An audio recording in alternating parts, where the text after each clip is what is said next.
Hey, what's up everybody? Bear Antler Productions. This is John, and I'm just doing a quick update, review, whatever you want to call it.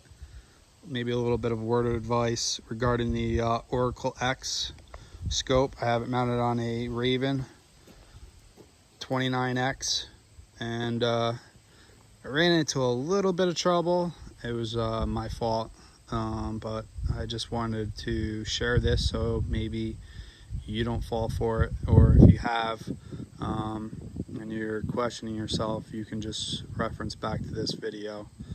So great scope overall. I've shot a lot of arrows out of this. I've used it a lot. It's still claiming I have a full battery. I went with Burris over the Garmin just because I've had a Garmin before on my bow, and the process has been a little more than complicated, to say the least. And I have an Oracle on my compound bow now, the Oracle 2, and the process was a lot easier. Also, Burris has a lifetime warranty, where I believe Garmin's just a year, so that's huge when you're spending a lot of money for quality optics.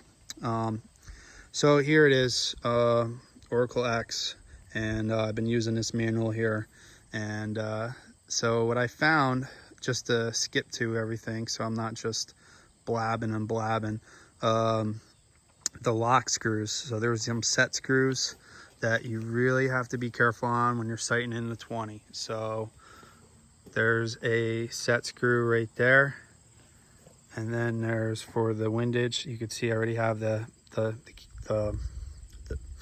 bit in there. Okay, that's for that one. Now it's going to come loosened already. You want to make sure that every time, don't over loosen it, but just enough so you can turn it and then tighten it down prior to shooting.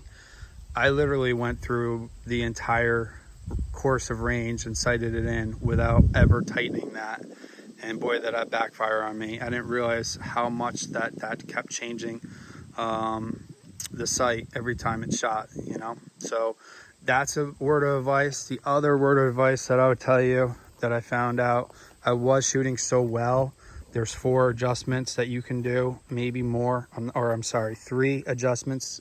No, there's 4. So you could do 40, 75, and 100, and then it will tell you, do you want to set an SR4? Well, I was doing so well that I ended up going back to 125 yards, and I was getting a solid group. So I decided, well, that would probably be a good thing to set that. So I set that yardage.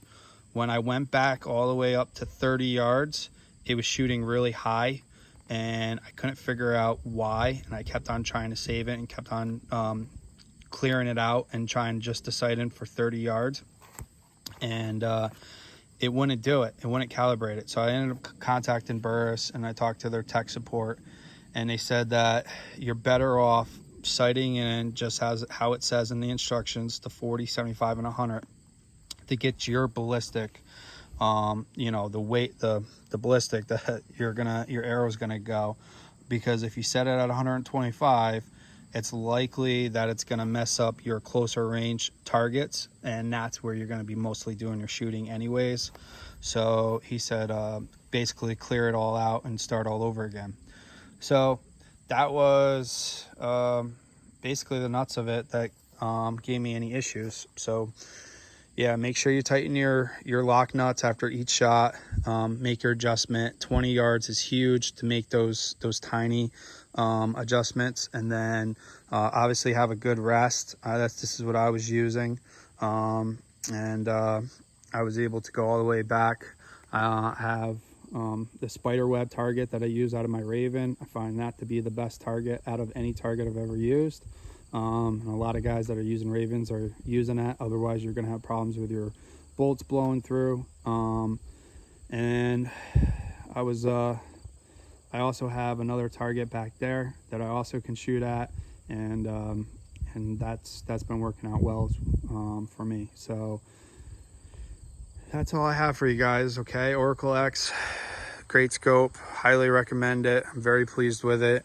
Took a little bit of fine tuning and a little bit of figuring out, but if you watch this video, if you run into these issues, That should hopefully speed past the process.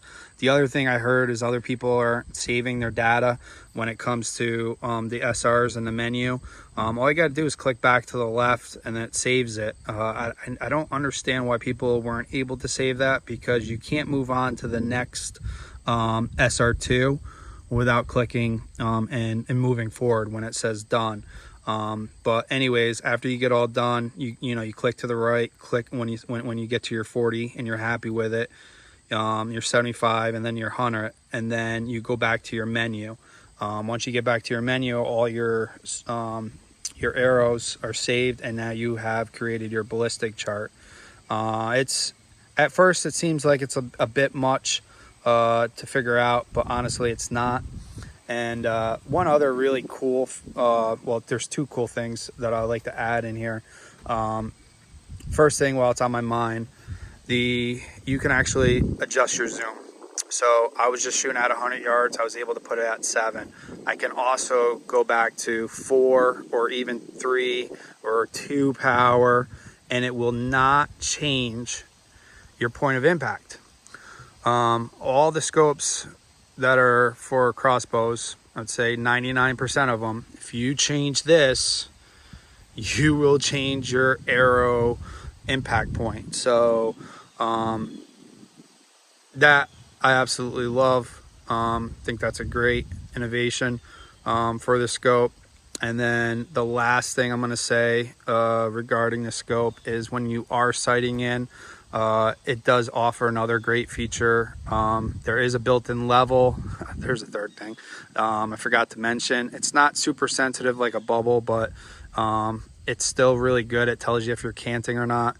But the third thing now is if you go ahead and you shoot, and I don't have anything, I'm sure somebody else will be able to pull up the video. There's other people that have done plenty of reviews on this.